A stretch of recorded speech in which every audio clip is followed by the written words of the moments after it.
সাফল্যের সংজ্ঞা শেখানো হতো আমাদেরকে পরিবার থেকে। সফল হতে হবে বাবা, নিজের পায়ে দাঁড়াতে হবে, বিয়ে করবি কি নিয়ে, তোর তো কিছুই নাই, চাকরি বাকরি করতে হবে, প্রতিষ্ঠিত হতে হবে।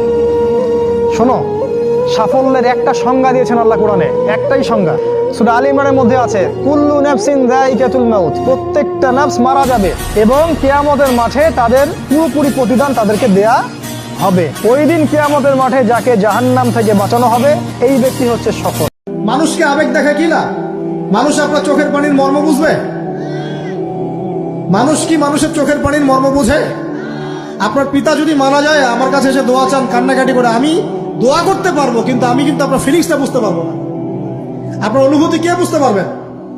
আল্লাহ পাক আপনার ঘাড়ের রগের চেয়েও কাছে আছেন। সুবহানাল্লাহ।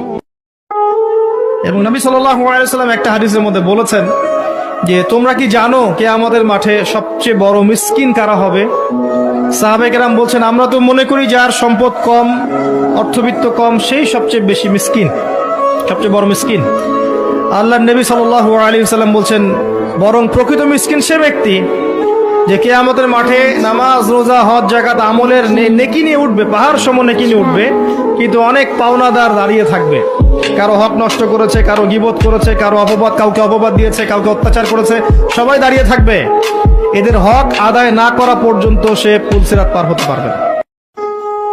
যে দুনিয়া নিয়ে আমরা ব্যস্ত হয়ে আছি না, বাড়ি, গাড়ি, স্ট্যাটাস, প্রতিপত্তি, ক্ষমতার দাপট, আল্লাহর কাছে এর মূল্য একটা পাখির, একটা মাছির ডানার সমান নয়।